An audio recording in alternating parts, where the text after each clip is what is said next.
All right, we back with another Unguarded podcast. This time, as y'all know, this season I'm talking to a lot of the vets, big more than vets. You know, all the OGs now. Them moved on, starting businesses. But the key of this session of Unguarded is really talking to those that are now servicing us. They came before us. They went through the struggle. They put in their time. They paid their dues, as they say. But now they're paying their dues in a different way. And today we got Dorian Lee, the GOAT, the trainer, one of the best to ever do it. If you check his stats, if you ask around, ask his players, there's no denying that everybody knows exactly how he elevates people game from the bottom to the top. So I appreciate you, D, coming through and talking to me. You know, we always have good calls and good talks regardless off the record. Always, So it's been a while, long time always, coming, but always. when we do catch up, we catch up. So I'm excited for this conversation and all the different gems because you nonstop gems. All the stuff you post on social media, No, I you appreciate still that. I got appreciate more. it. So yeah, thank you for And coming look, through. you know what? It really is. I laugh because all it is experience. And I remember when I was a young person, and maybe my dad was talking to me about stuff, and I'm rolling my eyes about, you just don't get it, and never once realizing that he had already walked through my path. I hadn't walked through his. And Right. now, as I walk through his path, where he was when he was giving me that advice, I'm starting to understand exactly where he was coming from. And it's the irony of it is that you sometimes miss the gifts and the gems because we're too caught into the youthful ego that we know it all, we know what we're talking about, and it is what it is. So that's why I'm always challenging people. I think my only goal here on earth is to challenge people to explore every single aspect of their belief system and who they are. Everything that they've been taught, challenge it. Everything. There is nothing that is off the table, right? A sacred cow that you can't address. Address everything. So that's kind of my thing. Definitely. So let's start it with that. Let's start it with the ego. One of the biggest questions I like to open it up. I mean, again, we'll do an intro, let everybody know that you was that dude. You killed on the court. I mean, you still killing people. I mean, if everybody see the IGs, you got your ones looking crisp still. I don't know how, but you doing it. However, when it came I'm so time, washed. Yeah, I'm so washed now. So when it came time washed. in the past, to really figure out, okay, am I gonna keep exploring, trying to play, trying to go to the highest level, whatever that might be. Just touch upon that moment, if you still remember that moment where the ego had to sit down and Yeah, say, all right, yeah. it's I a know you. wrap. I know you hinting that I'm old. Yeah, I know you hinting that I'm old. But look, here's the You here's wise, the you thing. So wise. You mine hit was them wisdom years. look. Look, it was a different age. And so I talk about it. I want to share this story because people always ask me, like, did you play professional ball? I was on professional tours.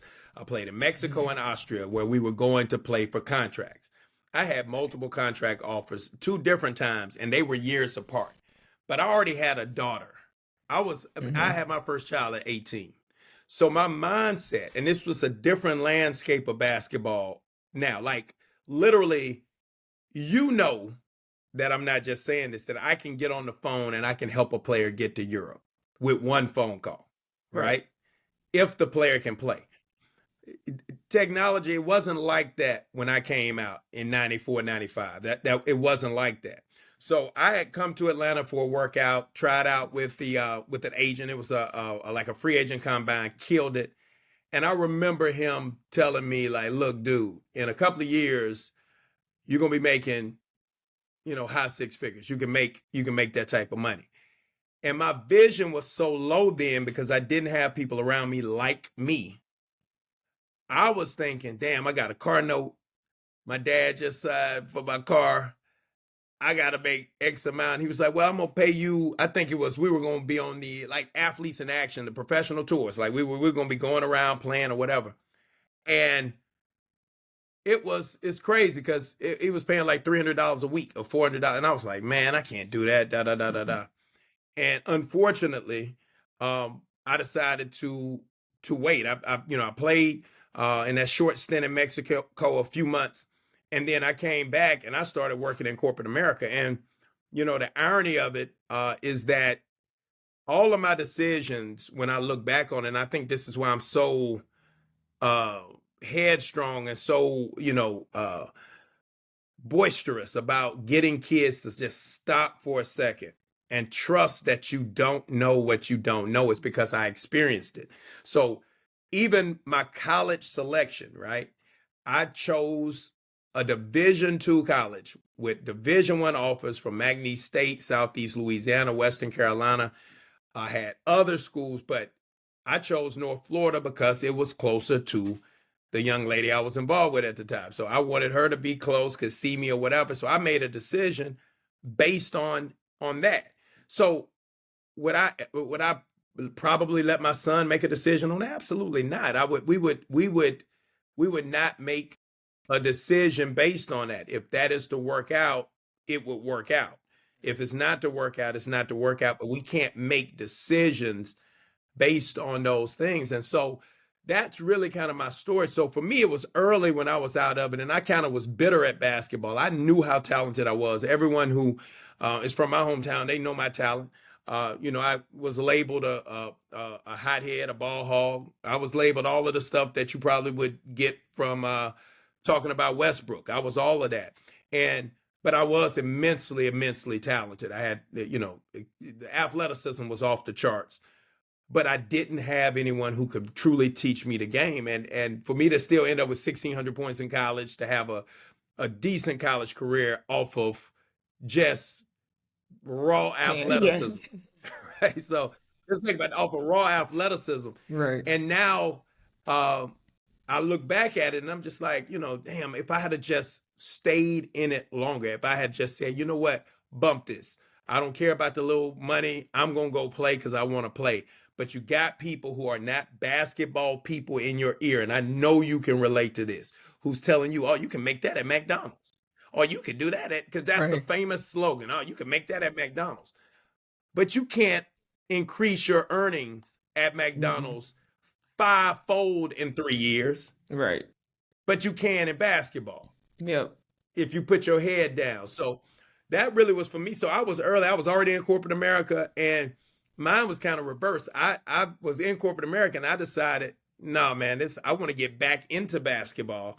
And that's when I walked away, went over to Austria on a tour, killed, had German offers, a Lithuanian team, Austrian teams. And you know how the summer rolls. That was middle of the summer, highly interested. All of them started falling off. So that's when I said, you know what? It's time for me to, and I was 31 at the time. You remember, I hadn't played in 7 years, and I went on a tour and still had contract offers. That's crazy. Right? And nobody thought, it was funny when they found out I was 31, that was kind of the thing. They were like, damn, I thought, like, because I didn't look 31. I didn't jump like I was 31. I didn't move like, I was 30. I looked like I was fresh out of college. And so, I took it as a sign, I'm going to start this training thing. And I did. I started it at Run and Shoot, world famous. Everybody knows Run and Shoot. Used to be able to unlock it on like the video games because it was that popular where all the N1 cats were. And I started there. It was a great training ground.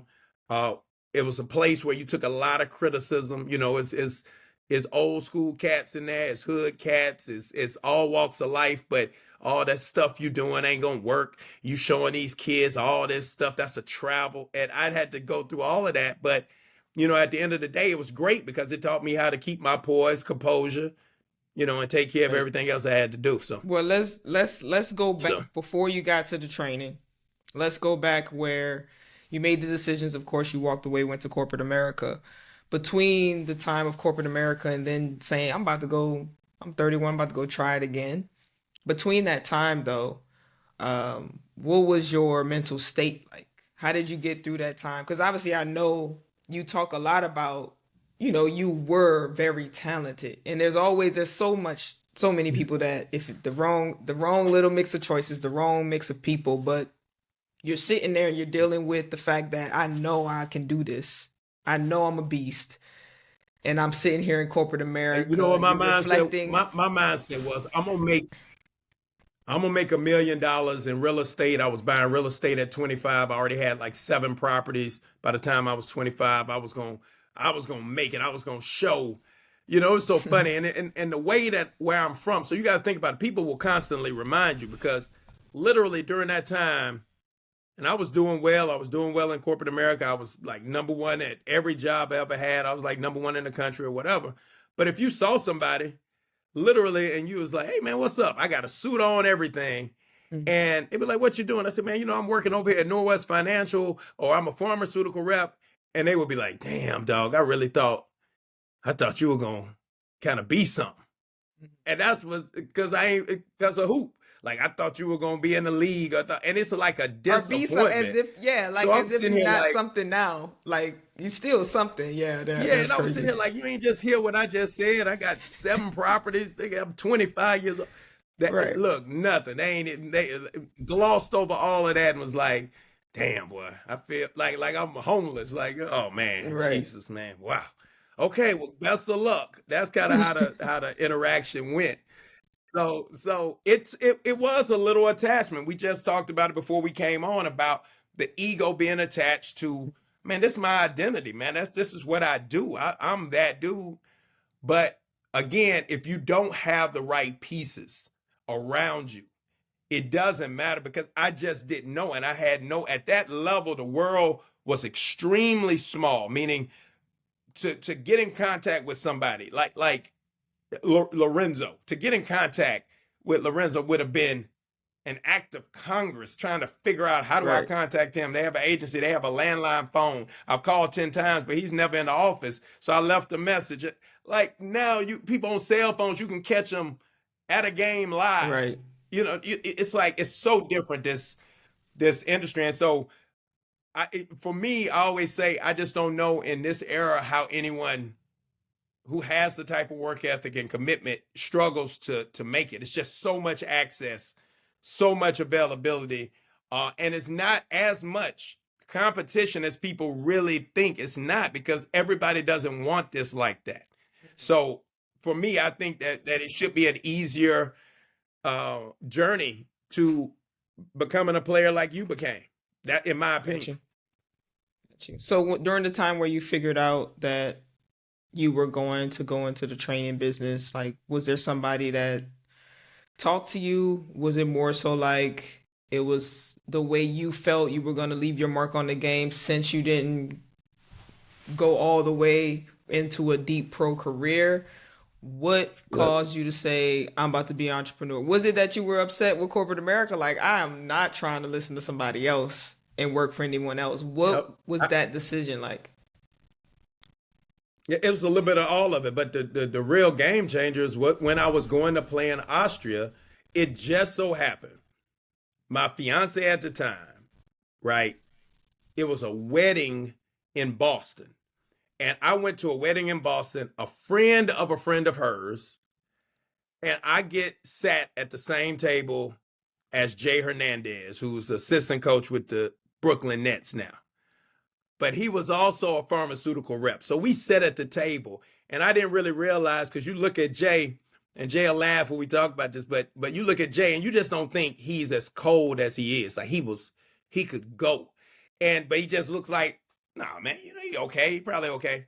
No, Hofstra legend, him and Speedy Claxton, Norm Richardson took him to the NCAA tournament. The whole team has been inducted into the Hofstra Hall of Fame. This is the young kid who was sitting at the table with me, and he was talking about, man, I train, on the side. This is the crazy thing. He was a pharmaceutical rep, and then in the afternoon, he was training. And so we sat there, and he was like, why don't you come up to New York before you go to Austria and work out with me? And I'm like, work out? I work out. Yeah. My mind wasn't even on, like, we don't have skill training in Mobile. Either Yeah. your daddy could hoop, or you got it in the streets. It wasn't Right. you ain't go to through You no figured it drills out. and cones and all this. And so I go up there, I take this along. I don't know why I took the train, because I like stuff like that. So I took a train ride to New York. So that's like I'm From Long Island, dang, and that's a it's so long, beautiful, the countryside, riding on that yeah. train.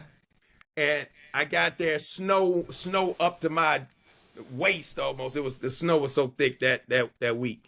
And I went in the gym, Island Garden, and we worked out. And he taught me a lot of stuff that it opened my eyes to individual training. And the crazy thing about it was, this is like Jay at his infancy of training.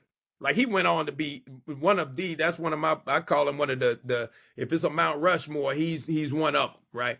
And he went on to become such a great trainer, and this was the infancy for him. So after I didn't sign, the last deal was a Lithuanian deal. It didn't go through, and I said, I'm gonna start training. And I just started to break down everything that I was good at when I played and everything that I was terrible at. If I had in my game, I would have been that dude. That 1,600 points would have been 2,500. That's how I thought. And that's how I came up with, like, the training curriculum, and everything really is based on the things that people said I was naturally gifted at and you can't teach. And I was like, no, because I had to learn it, so I know I can teach it. And then the other half of the stuff that, man, I was just terrible at this. Catching and shooting off the, or catching and shooting, 1-2 dribble pull-ups, stuff like that I wasn't great at. I said, man, I got to teach kids to have none of my deficiencies. So a lot of my stuff is trying to build a player not in my image at all, only the good parts of my image. And Right. then other than that, I want them to have everything that I didn't have. So that's kind of how it got started. It started with Jay Hernandez at a table and us chopping it up. And I actually started the company, I think, before he started his officially, and he left corporate America, had an incredible run, and now is in the NBA. Right. And so the key thing also is that Jay was obviously playing and building. You were playing and obviously being introduced to build.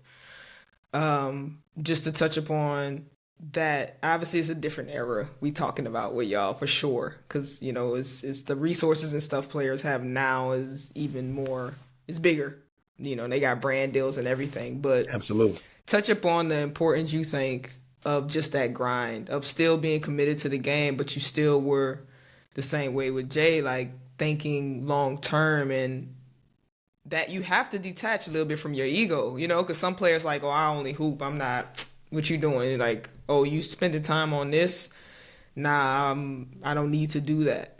What's the realities about Yeah. if you want to be in the business world, or even if you want to work corporate America, you need to be putting a little bit of investment and time into some other things. But talk a little bit about how that had to, like, again, I think everything with athletes is attached to the ego of you thinking you're looking at the top ones on TV and Instagram as if you have this team around you bringing you these deals and working your brand and stuff, but many of us don't, which means you got to work that for yourself.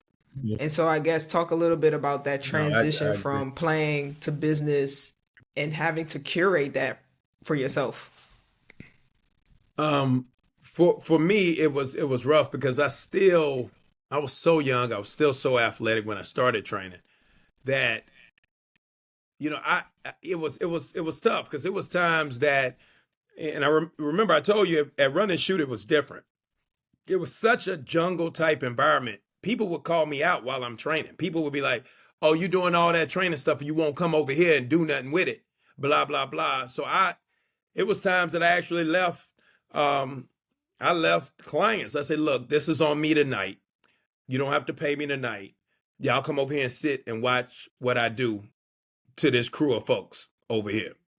And it was something that was still in me that I was like the Kobe kind of effect, where I just always, you challenge me, I'm gonna come after it.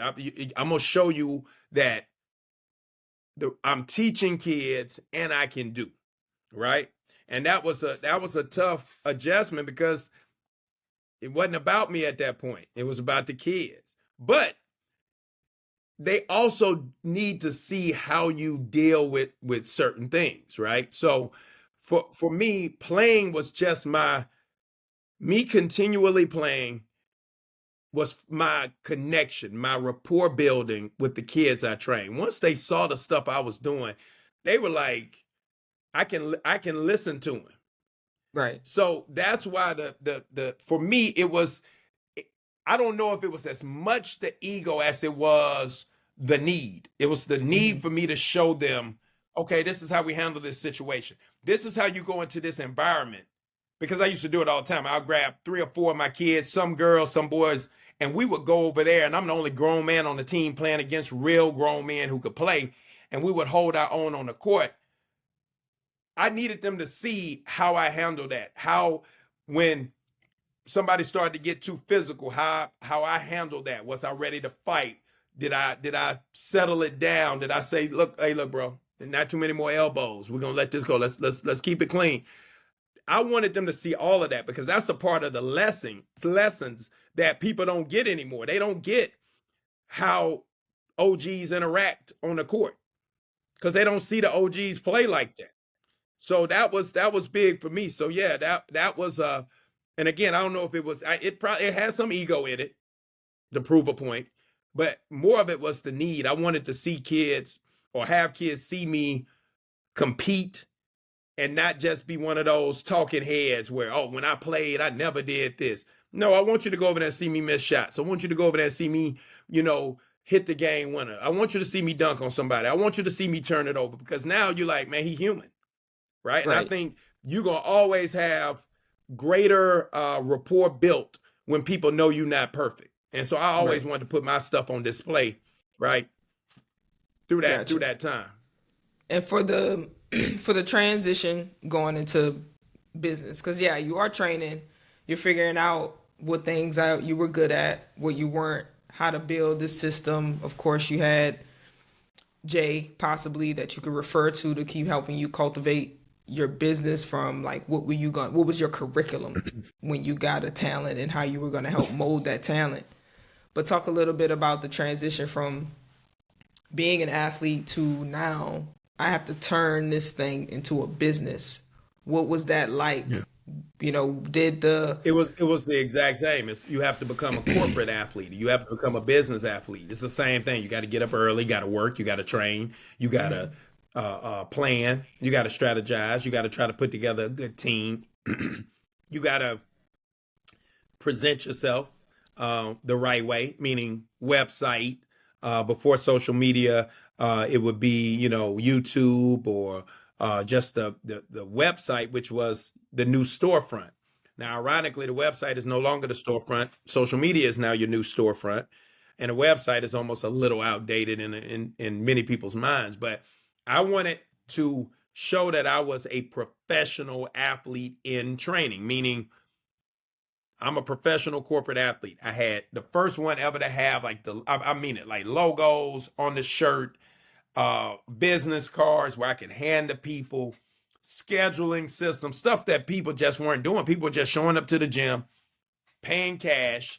I'm one of the first ever to run it like, a real business. And I think people saw that, and it really elevated the overall landscape of training, because right after I started doing it, you start seeing a lot more people doing it, being more professional, having a set rates and the plans and the packages and the language that they use to get clients to lock in. That was big. So all my transition from an athlete was transitioning from an athlete to another athlete, just in a different arena. And I think if most players can think like that, I think it's easier for them to transition. That I'm competing now. You got to think about it. You're competing against other trainers. You're competing in this space. You're competing in a bunch of different areas, and you can still get that rush, that rush of winning games that you had when you were on the court, just by the way you approach it. So I would say the transition for me was easier, because I took the skills that are really transferable skills on the court into the business. And that was big for me. I think I was such an individual player, and I think this should be noted. I was such an individual player. I was such a person who was captivated with the individual accolades and awards and scoring and things of that nature, that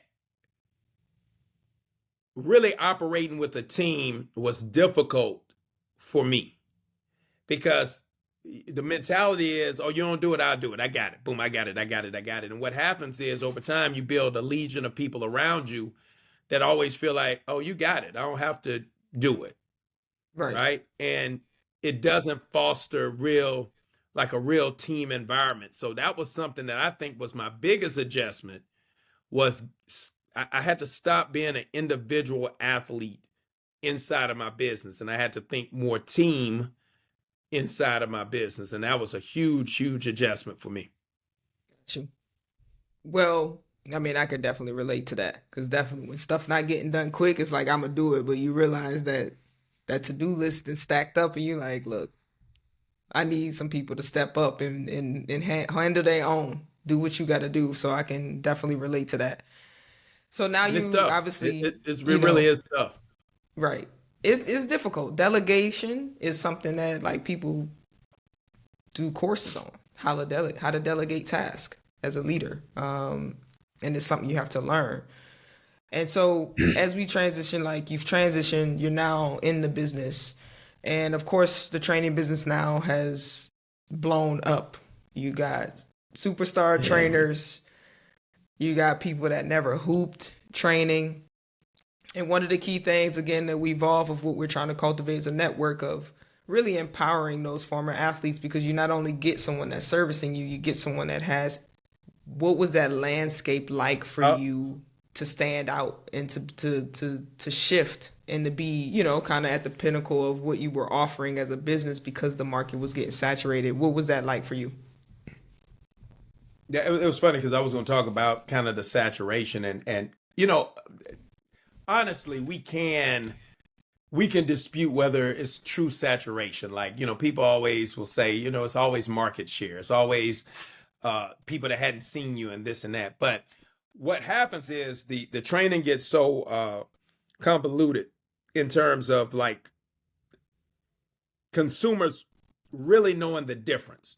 And I always say this about basketball. Basketball is and I hope this doesn't offend anybody, but it's probably the most unsophisticated of consumers because most people feel like they know basketball. They could teach it if they really wanted to, but I'm Mm-hmm. going to go ahead and let this guy help my kid. It's kind of that attitude. It's not like a quarterback coach, a golfing instructor, a tennis instructor. Nobody's sitting over there like, well, I could teach him how to hit the golf ball. It's not respected the way that it really should be respected. And I think, and I probably am wrong, and I'm gonna say this publicly for the first time, I'm probably wrong at not approaching it for the money. I should have approached this strictly for the money. But the way I'm built, and this is part of the ego, is that I don't want anything attached to me that's not considered good, right? Or anything attached to me that hasn't improved. So Right. people, I don't care about anything in terms of elite. I got to have an elite player, the NBA player, WNBA player. You don't see on my bio NBA trainer, skills trainer, WNBA skills trainer. You know my gym. You know how many NBA guys and WNBA girls that I've worked with throughout the years. And what does that? So when it's not a WNBA or NBA player on the court, what are you? Are you what kind of who are Right. you? Are you a trainer? Are you just a plain trainer at that point? What because that old saying Dr. Wayne Dyer used to always say, if you are what you do, when you don't, you aren't. So if you are a doctor and you're not doctoring at this moment, then who are you? Right. If that's who you are, if you are what you do.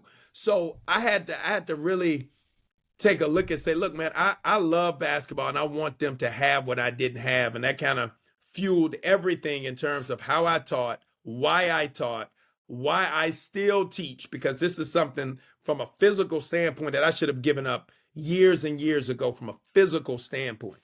But every time it's a new face that has the same hopes and aspirations as the old face that had come in.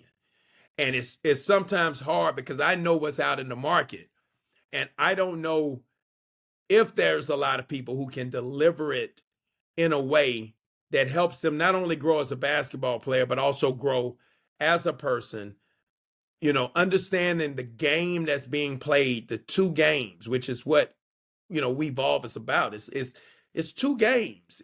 People keep thinking it's just the basketball, but it's the basketball and it's the business of the basketball. And then it's the way you present yourself. It's another entity within that. So the way I show up, it's a Right. business in and of itself, playing the game. I had a conversation with, recently, and it was troubling because as a parent, this young lady couldn't understand. She couldn't get the game of basketball. Why shouldn't it be this way? Why couldn't we do this? Well, why does he have to acquiesce? Well, he doesn't have to. Right. He doesn't have to. But he also doesn't have to play. And that's the part that I feel like in this industry, when we talk about saturation, when we talk about it, how many people, right?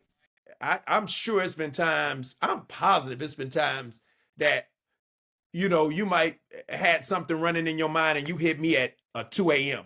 or shoot me a text like, D, hit me when you get up, and I might respond back. I'm sure it's time because it happens all the time. Are you willing to be that dude? Mm-hmm. Or are you only, these are my own hours, my off hours. This is the only time you can, reach me. Or are you that vested and invested in your players that you're there for them? So that's the struggle I see right now. And I just think, again, back to the unsophisticated consumer, I just don't think people who are in this realm of basketball really understand the difference in value in trainers. You might know because you are a professional. Because of, and you're not just a professional, you was a killer. You was a killer in college.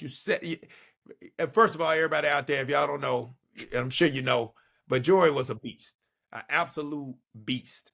And so she understands maybe a little bit different. Like, you know what? I thought, and this is what I think about the epiphanies of athletes. You might have said, man, I thought I was getting training. And then later on realized, like, damn, it was another level that I didn't even know about. So it's not saying that it's not good training out there, but the old saying is there's levels to this. And I believe that's the part that most people miss. A lot of people out here, but how many people are at another level of this is the bigger question. And the key is, a long answer, but that was my No, and I mean the key is like you say, picking up the phone. Again, are players looking at who they work with, their trainer as a part of their team, their management team? When we talk about this, it's like your trainer is a part of your management team. It shouldn't be, I pay you for the hour, go in there, because guess what? Everything is about a network in this business of sport. So your trainer is a part of your team who should also be connected with the agent or probably connected with whoever else is a part of your team, because it should be a long-term plan of how we all around you help you get to reach your goals. And if the trainer is an hour every day or something like that, and it's just like deuces and they're not actually investing in you, it's a problem, I think. But also, like you said, it's true. You can go in gyms and you'll see people that are like, oh, I train this player and can you come to my camp? And, to this day, I still do what we do, the tap, I don't even know if you still doing this with the kids, but I still pull that one out, clap, get a partner. And people be like, oh my goodness. Yeah. I'm like, man, this B-ball 101. Like, he been doing this, like, it's probably his old work. And y'all looking like this is something new, So it's crazy that they still teaching pound the ball, like the normal dribble drills. And they're paying high premium prices all around the world for something that's not really, helping you elevate your game. And I've said it to players. I'm like, when you go train, are they do you feel like when you go in the game, what that trainer taught you, you do it and you're like, oh man, that worked. Like, that's how you should feel. And I think I can attest to like players that worked with you. That's how they feel, that they're like, okay, not only is it working, but also the amount of confidence you exude into your clients, which I think again goes back to you have an invested interest in who you're working with, and it's not Yeah. just a one-off deal. So the market is saturated. One thing I want to touch upon is that it is growing. Prices are going up, and we talk about gentrification of training when we talk about people of Yeah. color in our communities where we've come from, and how Yeah. now our own community of people truthfully can't afford. Now, of course, when you make it pro, you probably Yeah. can spend that money. But how do you feel about the prices are going up, but Yeah. the community, the Now grassroots that this is communities a can't tough one afford for it? me. This was always a tough one for me, and this is why I say being a poor businessman, leading more with my heart than with my knowledge of business. Mm-hmm. I'm more compassionate than I am cutthroat, even though I can be cutthroat, right? And Right. that's just part of the competitive part. I can be cutthroat, but man, if I say this to the world, people, I don't want anybody to try to take advantage of it. But I've never turned down a player ever that couldn't pay. Mm-hmm. So at any point in time, you could look at my roster and anywhere from 15%, maybe 15% of it was pro bono. But this was only if I knew for a fact that they couldn't afford the services. So it's not, Mm-hmm. you can't keep coming there with a new pair of J's and telling Right. me you can't you can't afford. That's just it ain't you're gonna either have to hide them J's Right. and play it out. But I would understand the situation first before I would offer it. Then I would watch the effort. This wasn't for every player. I'm not turning a kid away. Now I have turned many kids away for work ethic. Many kids. Mm-hmm. Like I have no problem, no qualms about saying they're not really ready to train with me at this level. And it has nothing to do with being elite. When I always say that, when people call me and I say, look, we don't take every player, they always think it has something to do with right their status as a player, like their ranking or something. And I'm like, I've turned NBA guys down because I knew for a fact that I'm not here to rebound with you. I'm not here Right. for you to, I'm not here. Like, if you really want to get better, I said, if you want somebody to rebound, I'll find a kid for you for $10 an hour and you can just let him go Right. catch the rebounds for you. That's not you getting better. My goal for you is to expand your career. My goal for you is to increase your earning potential. And that's the part from a professional level I don't think people really appreciate about trainers that we are sometimes the key to kids getting scholarships. We're also the key to kids maybe playing professionally. Once they get the scholarship, keeping the scholarship, all of those things come into play.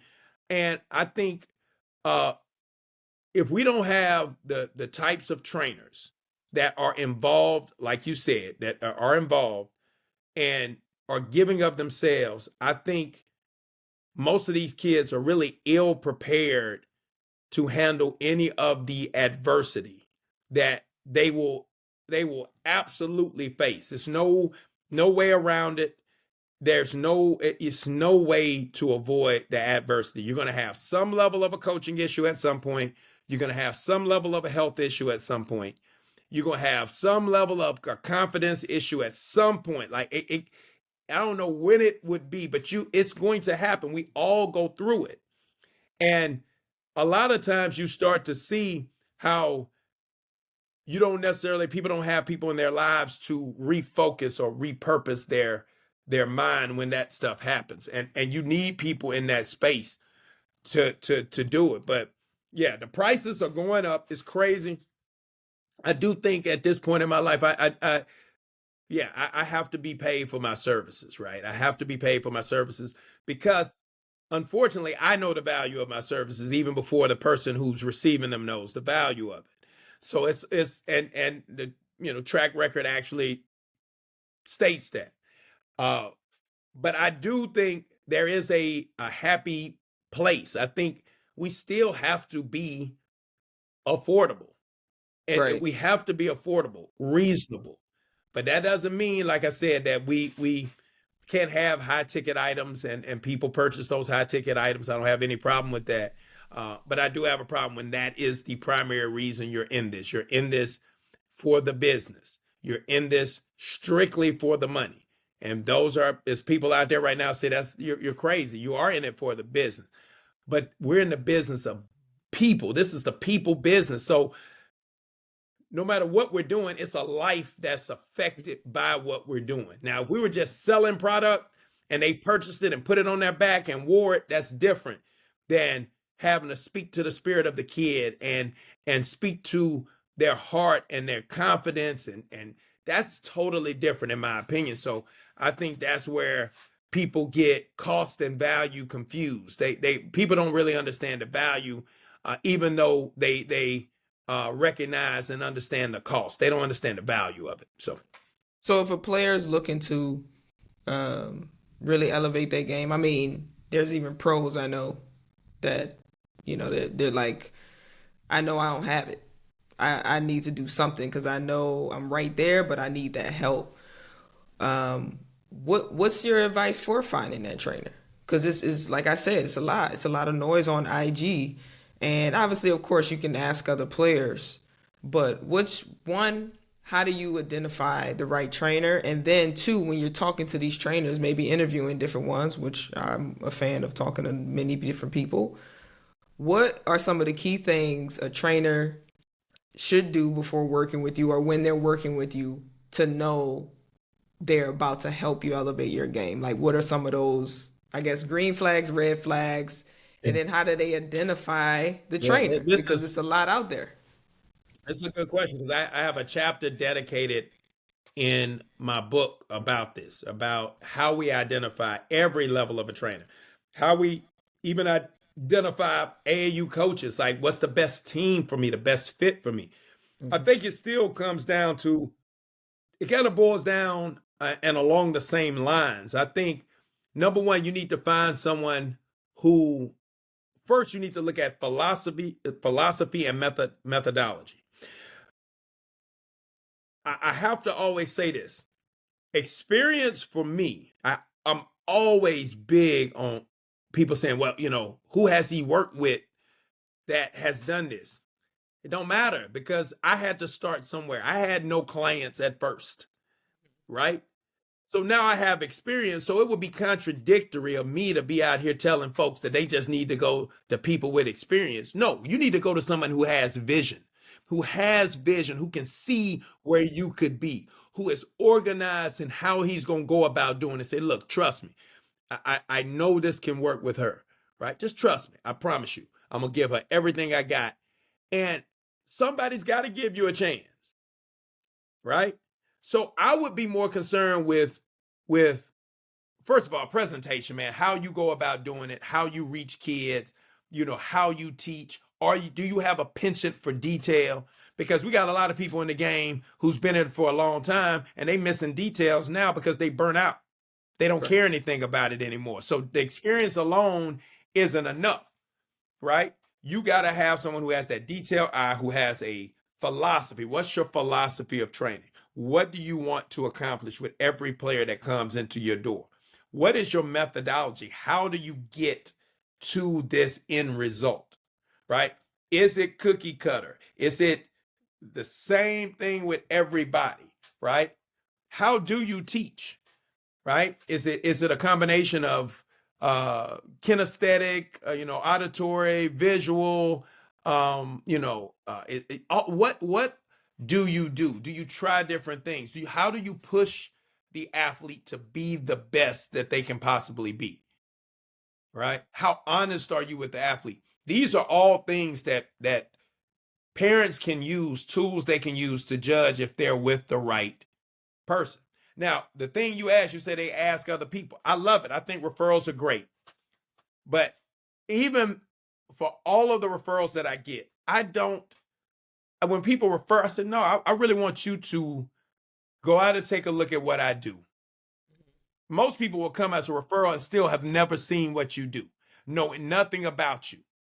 the parent might know something about you, but you bring a kid in who's not even going hard because it was just like some guy my mom found, Right. right? So it's incumbent upon the parent to say, look, you got a special opportunity. And I'm not just saying this for myself. I don't care who it is. You have a special opportunity to work with this guy. Everybody doesn't get a chance to work with. Most parents aren't even prepping their kids at that level. So they come in and it's just like, I'm another trainer, right? They don't know what I'm saying. Do you have any clue some of the players I work with? Nope, not at all, right? So I'm just a regular trainer. So how am I, even at that point, going to reach a player oftentimes if it wasn't if it wasn't set up correctly, right? It's like me bringing someone to you and I'm just saying, oh, this is a good friend of mine, Joy. She's got a little thing working over here, and I want to introduce you to her because Right. she needs your help. Like shit. By the time they start talking to you, it's almost like, yeah, okay, Joy, what you got for me? And you like, what I got for you? What you mean? Like you got to Yeah. preface. So nobody's gonna ever come to you that I send that's gonna be not in a position where, like, Miss Davis, Joy, okay, I appreciate you like stumbling over Right. words that's so nervous. Like, I appreciate you taking the time to talk to me about this. We don't have that. It's just, Mm-hmm. yeah, he does some stuff over here. He pretty good, right? Right. And so even when you get referrals, man, you got to be careful. But I think again, experience is good. I think experience is good if they still are doing like continuing credits. Like they're still learning, they're still doing newer stuff. That's what I think should be kind of the determining Right. factor for how you choose a player development Right. coach, right? So But you bring in, it I doesn't mean, I have know to be you, just me. So. I know you're not bringing your kids probably to anybody. I mean, I'm sure you got some people that you might send them to if you like, they tired of hearing you talk and train them. But athlete trainer, like former athlete trainer or someone who never played trainer. Obviously, I know this discussion goes with coaches. This has been, a lot of people say, oh, if you didn't play, can you be a good coach? Obviously, we know that's not necessarily true because You there's some saying great so you coaches feel like that if they haven't didn't play. played, um, But are you going with a trainer that played or a trainer that didn't play? And when it goes to that battle of who can actually teach you the game and help increase your skill, man, what's mine is your so what's your funny because take? I've never I never thought about it because I train. So my kids, all right, I've put my kids with a couple of trainers before, and it had nothing to do with them teaching because I don't think those trainers really could teach them more basketball than me. Maybe the trainer was a yeller, a screamer, right? I Mm-hmm. wanted specifically, I wanted to see how my son responded to get nitpicked and yeah on every single thing. Can you withstand that mentally? Because I put him there because I wanted him to get a little bit more mentally tough. I'm not of that school of thought that it's going to break their spirit and they're going to quit. A quitter going to quit. So I don't care anything about that. I'm going to put them in that situation. If they quit, my son wasn't meant to play no basketball. Mm-hmm. Bottom line, right? And I'll debate that with anybody. I don't care what anybody says. If he going to quit because somebody screamed at him and he's supposed to really love basketball, he don't love basketball. So we good. And it helps me because I save money now that he didn't quit early. So at the end of the day, I put him for different reasons. Now, for instance, I got a good friend of mine, Trey Moore. They call him International Trey. Played for years overseas. Trey is a master of playing after the bump. Like if you bump, he can create the separation and still be under control and relaxed enough to drop a floater, to fade away, right? Most people can't, and you know this as a physical guard. Everybody can't play after the bump. Right. And he's so tricky with it. He's so slick with it that I want my boys to pick up some of that slickness with it. And we go at it. We have some great battles. But I like that aspect of his game. So I want my boys to learn it. right? So mine would be a little different. So, but he played. You can't. That's something you really can't simulate. Oh, this is what you need to do after you Right. bump. You have to, Right, but and that's you the can hear question. the theory. Do you think train players that There's certain become aspects trainers, that a person there's has to stuff play. that they have had in their bag before that now only they can teach that, which means someone who's watched that player and try to replicate, create some stuff to say, do this. Because you've talked about it on some stuff when it comes to defense. Which I was like, exactly. I've never been known for the defense, but it's always been you telling You and me I both. now, truthfully here, EuroLeague level, they like, get that leg, get the leg in front on White. And I'm like, but if that's me, I'm crossing her as soon as I see her trying to get that leg and get through the screen. So in my mind, I'm trying to do it because you want me to do it, but I also know on the other side of things, the moment someone try to do that, I'm boom crossing. But it's like, okay, teach me how I bump them. Can you teach it? And that's my Absolutely. biggest thing is Yep. I'm I'm going to people that played. I don't know if I can fully trust someone who didn't play, who watched all this film. They put in a lot of time, probably. They went to all these things. But at the end of the day, how you actually do it, how you bump them the right way, how you get in them, that can See, only that's be the learned by details within the experience. details. So let me ask you this though. Are you going to learn or are you going for a workout? See, a lot of people don't know the difference. Some people go for the workout. They're getting shots up, they running through stuff, they're simulating the movements. But when you get down to the details, see, this is why I say you don't have to play to run you through a workout. You don't, right? You set up side screen and roll, you come off. Once you come off of that, I want you to snake it. I want you to shoot it. But then I'm the one that's like, look, when you see this man reaching over the screen, when he's trying to get over the screen and his arm reaches through, don't avoid his arm. You smash his arm into the screen setter, and nobody wants to try to snatch their arm out. So they're going to give up for a second so that now you can get off and then you can put them in jail. But this is how you do it. See, that's inside of that side screen or the workout part of that. Or this is how I want you to snake. When you snake it, if you don't have a really great big, I want you to go to the level of the screen once you snake it. You don't want the man blind behind you. So go to the level of the screen and you can see him dive. Once you see him dive, you can make the read. That stuff that, again, I think you have to play to pick that up, right? Me personally, I think you have to play. I agree. And because you don't know what it feels like. Like, can you honestly say this? And I'm gonna flip this on this. I'm gonna interview you for a quick second. So you in a game, right? And you're at the free throw line.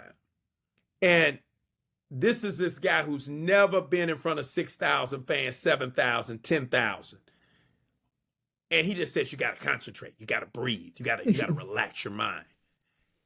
Right? As opposed to somebody like me and say, hey, look, Jordan, I know what it feels like to be about to boo-boo bricks on the line. I'm that nervous. I'm about to miss this. I get it. But Right. this is what you're going to have to do.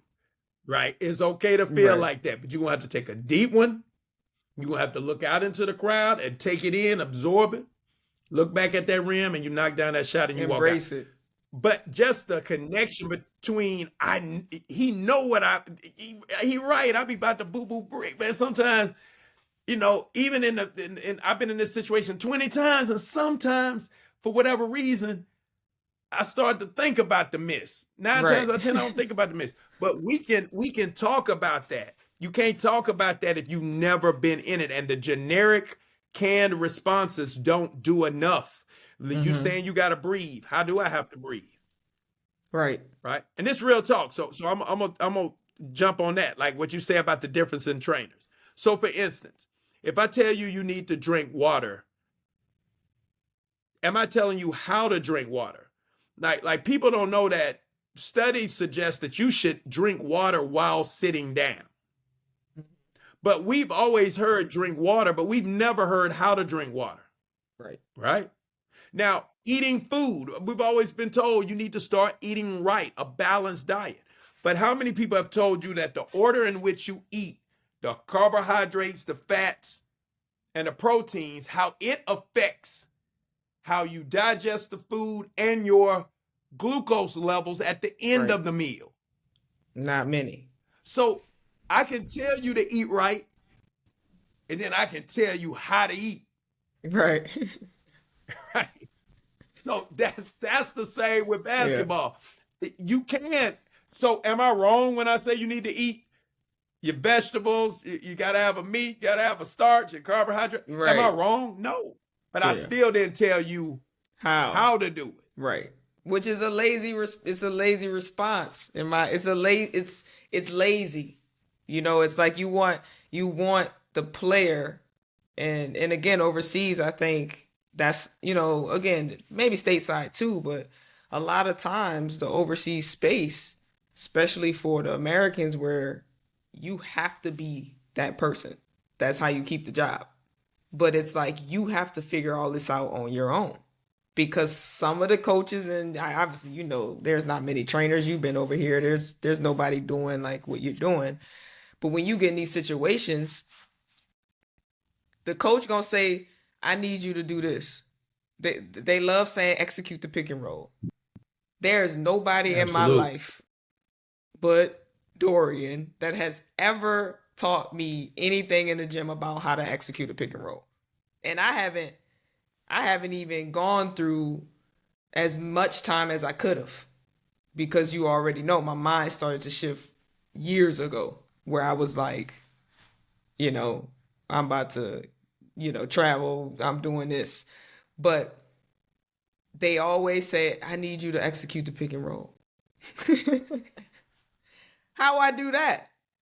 How you want me to execute the That's pick and what, roll? What we looking for off the pick and roll? So then you help me also do what I might have that knowledge, but then you're not even telling me what we looking for. Who we looking for? We playing inside game, outside game? We trying to hit shooters more or post players more? And so this is something that's really frustrating with the game, especially on the women's side. I think obviously the men have a lot more quality people possibly, but on the women's side is even more so. Like, man, who's teaching? And this goes into the next point of like, is there, like, it's a oversaturated, like we said, market of trainers and all these people, but then who's actually teaching? Because it's clear that there's still a disconnect, and there's a lack of people that actually know how to help the player be successful and tell them how, instead of generic, I need you to do this. Get through that screen. I need you to it's a lot of stop cut them and from paste. doing this. A lot of cut and paste. It's a lot of cut and paste right now. It's a lot of, and you got to realize again, you're dealing with two different things, Joy. I think you're dealing with, number one, you're dealing with a social media and marketing aspect of training, and then you're dealing with the real training. So the social media aspect of the training is, I got to show what the algorithm likes, because I need to, I got to get views, clicks, Right. likes, right? I want to grow my brand. So you're going to do a lot of stuff that is already being done, right? Years ago, and you remember this, when I was doing all the stuff like travels and stuff, like I was doing that years and years ago before anybody was talking about it, like what's a travel, what's not a travel, and all of this stuff. And I had vision. I saw where I thought the game could go, and I questioned everything about the rules. Like, why is this a travel? This is no different. If I take 2 steps this direction and I take 2 steps that direction, why does it look like a travel to you? Because I'm going away from the basket with 2 steps versus towards the basket. And I just kept saying it, and I spent time with a good friend of mine who's an NBA ref. I just sent him all kind of stuff, and I was like, I never asked one time, tell me if this is a travel or not. Never once. I said, yo, tell me what I need to do to make this legal. So it changed the way that they actually approached looking at that film. And they looked at that film with a different level. Like, it was, for me, it was like, man, now I'm getting feedback from a NBA ref who's saying, well, just hang together a little bit longer. Like, you don't pick it up so early. Once he picked it up, that completed the dribble. Boom, thank you. And I started teaching it. But I already knew, but I also didn't give people the chance to immediately deem it a travel, because I come and say, well, is this a travel? The answer would be, guess what? The answer would be yes. But I ask, how do I make this legal? So now the answer can't just be yes, no. And that's ultimately what I'm saying right now is how I think about basketball. It's not good enough anymore to say, do it because, right? We got a huge contingent of trainers right now that's saying things like, and I actually got a video I'm gonna post today about this, and it was about, oh, have you seen any players do that? Show me what players are doing this. Can you imagine saying that about the Euro step before it would ever happen? Show me who's doing this. So you're basing all of what you teach off of what is currently happening. So how do you move ahead? Or are you always here with everybody else? Or in life, you telling me ahead is to think ahead. Right. You telling me all the things that have been innovated. If someone said that's not possible, you don't see anyone doing that. That sounds crazy to make a statement like that. And here's the troll comment, and I got trainers doing it now in basketball. Yeah. It's interesting. Think about there's trolls out there that always show me somebody in the league that's doing this. That's the number one. Show me somebody. You point to somebody, and I said, dude, I'm into vision, bro. I'm not into sight. I'm not into people who just see what's there. I'm into folks who don't see what's there, right?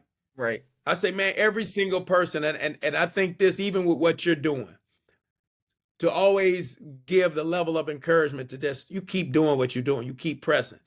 Because Marconi, when he was saying that you could transmit visuals throughout the world through radio waves. So this is what we're going to do. We're going to have a camera thing that takes an image of you, and it's going to show somebody in China. People sitting there like, bruh, you going to have a cable that run all the way to China? No, it's going to be transmitted through like waves. Yeah. Can you imagine somebody sitting there telling you, you'll be sitting back, Jordan, you'll be like, come on, bro. That's a crazy, think about right now how crazy the television is. Right. What we're doing right now, how crazy is this? No matter how we use it, we still don't fully grasp. Understand, how this takes place. Yep. So think about all the visionaries. So I look at basketball the same way. It's disheartening that you have people using terms like right and wrong. Mm-hmm. I want you to hear this. I want you to think about this, Joy. Name the time I said, that's the wrong way to do something. Think about any post, anything. Now, people might think I'm saying something's wrong because I'm passionate about how I talk. I don't ever say that's the wrong way to shoot. That's the right way to shoot. No, I say it's levels of efficiency. If you're shooting, no matter how you are shooting, you are shooting. If you are dribbling, no matter how you are dribbling, you are dribbling. But there are levels of efficiency. Is this dribble efficient? And it's applicable to you being good in a game doing it or whatever. Like, is it efficient for just show handles or is it efficient for real game handles? That doesn't mean it's wrong. Just ain't efficient. Just might not work. Same thing with shooting. We have trainers who are demonizing, going after other people, criticizing their drills and all of this other stuff. And I'm just sitting here thinking like, man, wow. So we're here now. Right. We're at this point now. Right. But the competition has gotten so great. What do you think about it's crazy. Thinking about the competition, the last couple here, thinking about competition and how the talent pool has changed. And again, you've talked about this before. As a trainer, seeing the differentiator between, when, I think we can think back when I was in the gym or Drea was in the gym with you, our generation when we were young, just trying to really figure out the game, to now the new generation, them being in the gym. What do you think is the differentiator? And do you think the show is just going to be better? Because, you got social media, you got them being able to make money. Or do you really I think missed that last part you went out. You said that what was the differentiator? Yeah, It between was like something right after. my generation, when we were like younger, high school level, when you're training my generation, compared to the new generation that are on their journey now. All right, I think. All right, and this is so this is so touchy. I know for a fact that, and this is a fact. New school, old school. I get it. I'm in it every day online about this. If I make any statement about a player of this generation, it is always old head hate. It's never a true evaluation. It's never a true assessment, right? It's always this this assumption that everything of my day I liked and loved, and everything of this generation I hate. It's still the most ridiculous notion ever. I'm still training. I was teaching people new wave stuff before it was new wave, and I'm considered old school. Like, old school has to do with what I believe, Joy, is the basic tenets of basketball. Certain tenets. It's like the basic tenet, singularly, is competition, competing. That alone is the number one thing that should never change in sports. We should always compete. What I think is a little different is I just don't think kids compete, number one, in the same way. And I don't think they compete all of the time. I really do believe that it is a disconnect between how we should compete and how we actually compete now. I think it was easier too because your generation had more respect for those that came before them. So you were okay with maybe someone calling you out on you're just not having a great day, Joy. What's wrong with you? I need more out of you. Okay, you're having this day, but guess what? If you're playing professionally, no one cares about whether you have a good day or a bad day. Today's generation, that could be tantamount to not being sensitive to mental health issues. That could be deemed a bunch of different things. So we're in just a different environment where the things we say, no matter what the intent, can be misconstrued and used against us. So I think right now, for me, that's the biggest disconnect to the kids when I was training, Drea and Dre and all of the other athletes that we had during that time. The energy was much higher in the gym, much higher.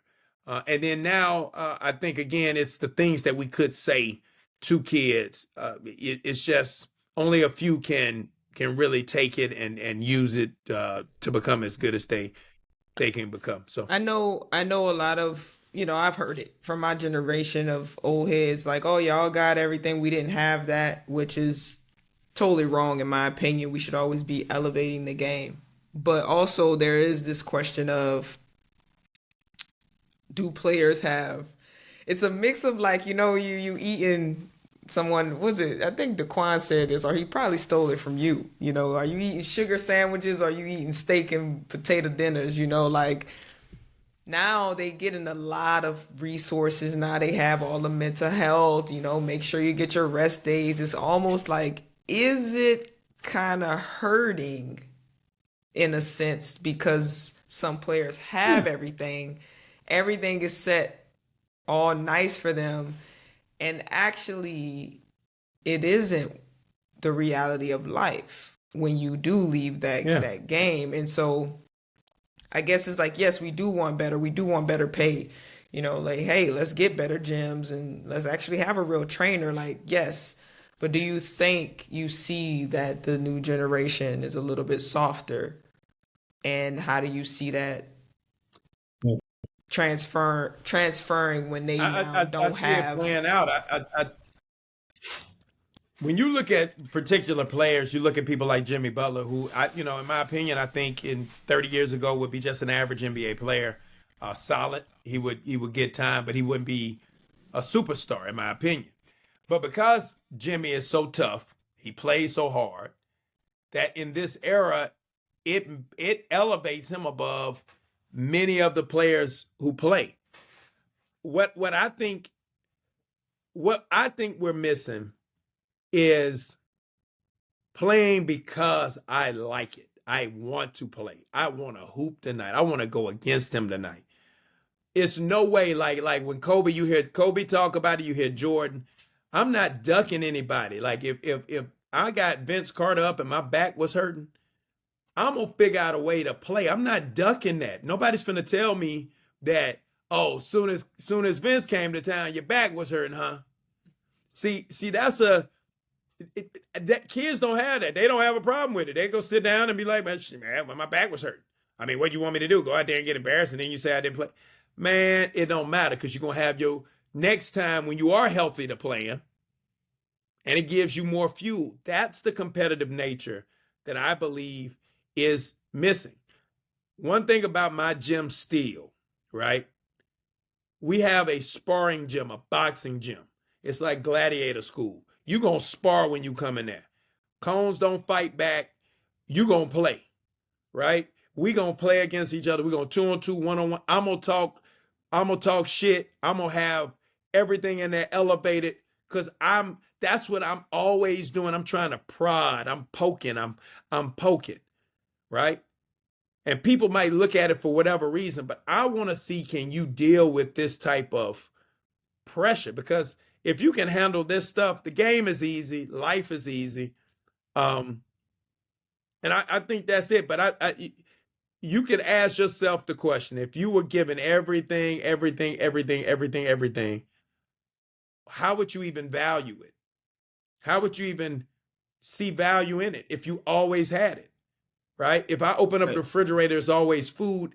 There is no knowledge of the exchange of hours and time for money to put the food in the refrigerator. There is no, it's just there. So how can I get mad at my kid for not appreciating? Because I've never explained to him, look, well, I have, but I'm saying parents haven't explained when you open up the refrigerator. You see this, all right? It's $500 worth of groceries. That means I had to train 10 clients or 7 clients or 2 clients, 1 client, whatever it was, what I was charging to get this food. Now they start to relate like, okay, damn, that's a lot of kids you got to train to get the groceries. And that's just 1 week. Just for the groceries, you got to train that many for 1 week. And that's just for the groceries. Well, what about the mortgage and the car? So now you're starting to get players to realize that. And I think one of the things that we got to stop doing as parents and as coaches, it's like we keep saying we don't want them to have to struggle the way we did. But if you listen closely, that to me seems like you're saying, I didn't turn out the way I should have turned out. And if you're saying that, and you are a law-abiding, hardworking, giving back to the community type of human, why was your upbringing so wrong? To wrap it up, of course, I just wanted to see what was your take of, I think every generation gonna have they old generation, new generation, who was best, who did it best. It's a constant sport conversation. It never fails. But I wanted to touch upon, because I know we talked a lot in the past about potentially teaching other players how to do what you do. Now that you are, gonna start to scale other things that you have in in your repertoire of business, etc. And then we have this, they call it the epidemic of athletes transitioning, not knowing what to do next. So it opens up an opportunity to say, hey, where do I go? We got the Nike Win program that's blowing up because it's somewhere players know they can go. But of course, that's only for a certain amount. You got to be tied to the W. They're doing something with some volleyball players where you could go work for Nike. They do a 2-year thing. Some of them get paid. It's a safe transition to go to the corporate side of sport. But when it pertains to b-ball 101, and I don't know where you are with that, of having a curriculum, then teaching that kind of like as a franchise model and helping other players do that. Is that something you still open to?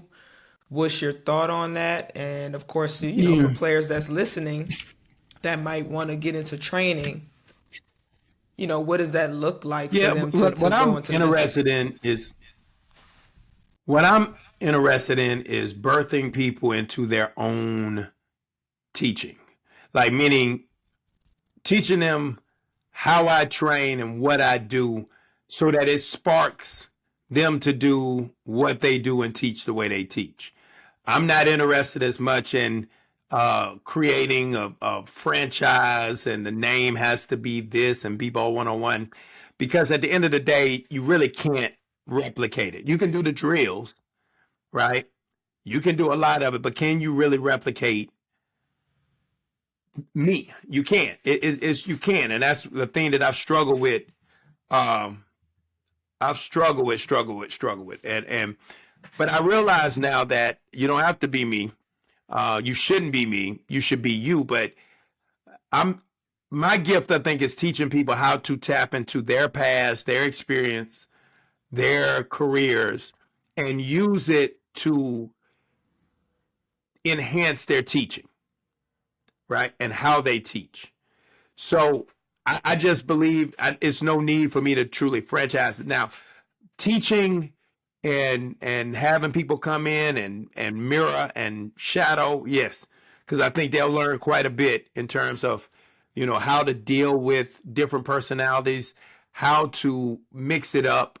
You know, I think a lot of people look at it that you got to be professional all the time. No, you got to be human, right? And what other people think might not be professional, me prodding a kid and joking with them so that they can respond and give me more. For those first coming in, a lot of times you're so stiff-collared that you're like, no, I'm just, you know, I want to make sure it looks this way. But as you get older, you realize, like, man, sometimes I can reach a kid a lot better by coming down to and meeting them where they are and then bringing them up to where I am. But if you try to just bring them up to where you are, you're never going to, I don't think you'll ever reach them. And I think that's what's more important in terms of me sharing and giving to this generation of trainer than b-ball 101, the name or the skills or the drills, right? If you like what we do and some of the stuff we teach, by all means, continue to teach it, pass it on, spread it. But I wanted to spark something in you to be like, you know what? I also could do it this way. I never thought about this, but I wanted to continue to spark something inside of you to expand the way that you teach and train. Got you. For the athletes, of course, it's known once that NFL 46% will go on to start their own business, entrepreneurship. That's just NFL for retired players, of course. We need better statistics on everybody else. But most athletes, as we see, are becoming trainers, business owners, you know, really trying to do their own thing. And of course, part of it is a wave. It's a clout thing. You know, they more than the athlete, LeBron doing this, so I need to do this. But for those that are really, truthfully trying to go into entrepreneurship and serve the athlete community as they transition, what's just some things you think is key for them to kind of pay attention to as they look to start their own business, wherever it be? It could be training, it could be agency. You know, a lot of players starting to become agents, etc. I'm just telling you, the keys is being honest with yourself. Like, you can't be. Why do you think it's not more high level pro athletes that go into training? Because ain't nobody gonna go from making $2 million a year and working an hour a day to working 40 hours and making 150,000, 200,000. Right? And so we got to be honest, man. That's why when people say, what about, I remember early on, it was like, what about all of the NBA guys? If they wanted to come train, they would start taking all your clients because they play in the NBA. And I was like, okay, well, cool. Let's look at this. So, and I'm not talking about Dwight like he's not a good player. Dwight is a Hall of Famer, first ballot, should have been top 75. But I'm not sending my kid to learn free throws and 3-point shooting from him and ball handling. Right? So we got to look at it like, and that, I'm telling you, Dwight was tremendous at what he did. Now, if I want my kid to learn shot blocking and the timing of shot blocking and baiting people to block shots, man, it ain't many that's been like Dwight, defensively like Dwight. So the truth is, it because you play in the NBA doesn't make you an expert at anything other than what you were an expert at, right? You're a shooter, shooting. If you're a ball handler, ball handler. But in reality, I mean, the most important thing about that, man, is just, us assessing whether we really want to go from the easy, good life to the grind. It usually doesn't go backwards, right? So I think what athletes need to pay attention to is focusing while they're playing, building relationships and taking the money that they have. IULs are I won't even get into the IUL piece in terms of safe investments that offer tax deferment and tax shields and protects. It's no risk really in terms of losing money in IULs, but a lot of athletes have zero clue about, index universal life insurance policies or cash flow banking or infinity banking. Very few people know about this stuff, but they need to take the money they make, safeguard it, and then use those things in order to create more passive income, because passive income for them will be more along the lines of living the lifestyle that they live and that they probably want to continue to live. I can only imagine you've been on the road your whole life. Y'all, again, you only play an hour, practice an hour a day, but you've traveled half of your season if you're an NBA guy. And then you retire and you go to 40 hours a week training in the gym. I don't think athletes really, it sounds good that they don't want to do it. Building the facilities, that's another thing. People got to stop this building a facility. Oh, if we build a facility, we can do this. We can do training and we can do this. Man, basketball is a low margin sport. This isn't golf. This isn't baseball. This isn't tennis. This isn't, I don't know if I said volleyball. Basketball, the margins aren't great enough for you to sustain high-level big facilities with just training or with just events. People talk about, well, you could do a big tournament, but guess what? Every weekend that you do a big tournament, there's another big tournament across the country. And that's not saying that your tournament won't eventually eclipse theirs, but there is a lot of competition, and you got to really figure out your niche. Your niche, niche, is pronounced multiple ways. Your niche inside of basketball. And if you understand what that is, I think you can transition more comfortably. But what I love about you is you've been talking about this for years. This can't happen. I'm retired. What am I going to do? It's got to be 9 years leading into it before you retire. Right. Start literally the day you get your contract. Yeah. But how about the second you sign your contract, you already start working towards your retirement? Fran Fischella, we did a clinic in Canada one time. And Fran Fischella said, man, one of the biggest issues with athletes is that they're attempting to say hello when it's time to say goodbye. They start to be more friendly and amenable, whatever you want to call it, when it's retirement time, right? Right. Now you want to show that I'm a team guy, whatever, but all 17 years of your career, you were about yourself, you were burning bridges, you left every organization in shambles, but now you want to say, oh, I've changed and hopefully one day I'll get a front office position. It doesn't work like that. So you got to be, the second you hit the door, you should be preparing for your post-career. And it's about, you should be saying hello, relationships. But remember, those relationships come from who you are and how you work. So people don't mess with you just because they know you. Right. They mess with you because they know you and you put in the work.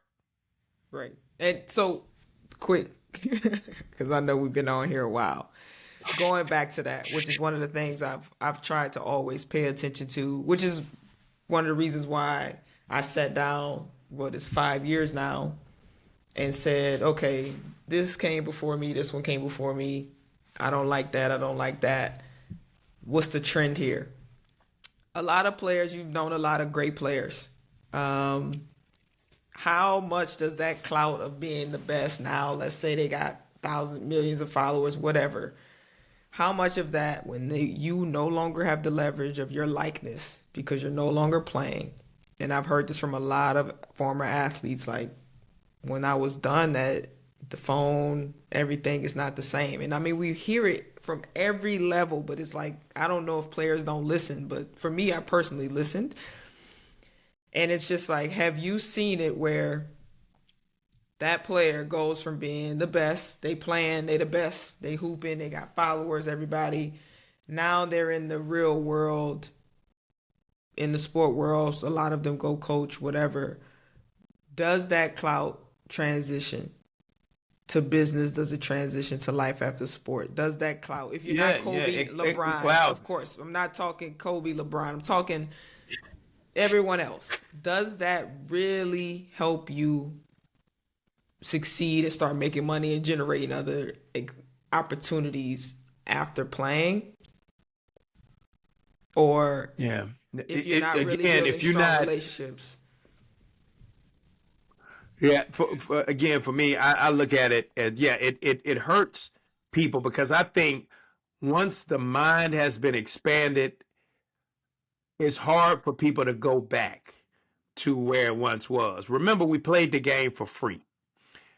And we played the game for free, and we're going to return to playing it for free at some point. At the end of the day, many athletes' mind becomes so warped once you have made that much money. Everything seems like just not enough. That ain't worth my time. That's not worth my time. And so a lot of opportunities that may eventually be well worth your time, like, because you have to get into it at an entry level of it, and then you have the vision to expand it where it now is making the type of money you used to make, and you grew it and you're able to sell it off, sell that company to someone else. That's the difference, right? That's the difference. I just believe that it's just a big jump, and I think you have to be a humble spirit. I think that the money couldn't have altered your way of thinking, that you still understand that, man, this was a period of time that it was just a period of time that this isn't normal for me to make $2 million biweekly, right? It's not normal. And I'm going to have to figure out something else that can pay me great money and still doesn't have to be the same amount. I think that's one of the big issues. You set your lifestyle, and this is so important. And you know this better than me. Most people, when they talked about Evander Holyfield losing all of his money, I think Evander's best year was $50 million or something like that he made in 1 year. And what happens is, because you make $50 million in a year doesn't mean you make $50 million a year. And if you set your standard of living at $50 million, you're never going to win that game. If that's your highest year of earning, you're never going to win that game. So if we can teach kids to live or athletes, when I say kids, because when they come in, they're kids, they want all of the good stuff, but it's hard for me to believe that you can't live off of a lavish life outside of $250,000 a year. Like, you need more than that to really live. Seriously. Like, travel as much as you want, take care of a mortgage. Like, so why are we living a $3 million a year lifestyle when you ain't gonna miss a beat at 250? Right? You still get all of the what do you call it? The perks. You go into a restaurant, you rich enough to buy the restaurant, and you don't have to pay because you there at the restaurant. They like, man, it's on us. You know, you're traveling free. It's like I don't understand necessarily why your lifestyle has to be that high. Yeah. No, I mean, again, And I don't think you'll miss a beat. yeah. And I mean, again, you referring to the 2 million or the 50 million, the higher earners, but you know, there's still pro athletes that they write under six figures or six figures, and that's still something that you have to transition from. That six figures in the real world doesn't come easy. Now, yeah, you can go corporate America, you can do those things, but again, who in corporate America is making six figures or above? And how long did it take them to get up that ladder? And where are you starting Absolutely. when you retire?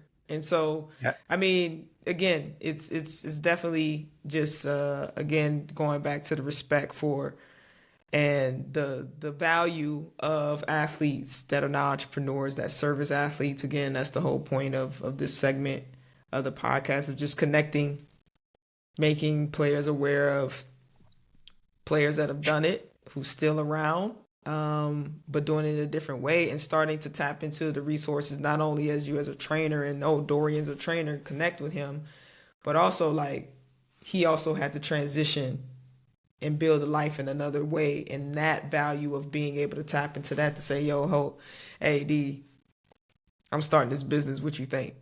Like, you know, I'm trying to transition, I'm trying to balance it, how I do this. So again, that's why I think the importance of community and that network of people that, one, played, two, they're offering services still to the community, but three, it's a three-dimensional like prize.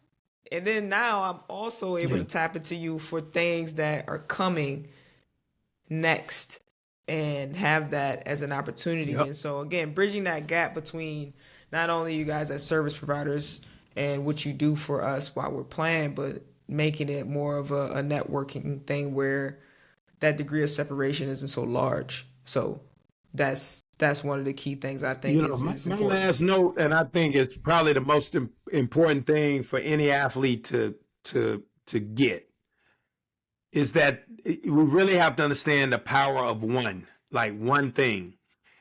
All of this, it sounds great on social media to diversify your income. You got to have multiple streams of income, but you have to have a mainstream to create the multiple streams. And I think oftentimes they fail because they're trying to do too many things. They got too many things and people pulling on them. So I don't know. I just think focus on one right now. Just focus on one thing you get off, whether it's real estate, whether it's this, whether it's, the app, whether just one thing, focus on it. Put all your energy in it, and I promise you all the other stuff will spur from that. Will grow from that. So I think that's an important piece. I guess I gotta do it on myself.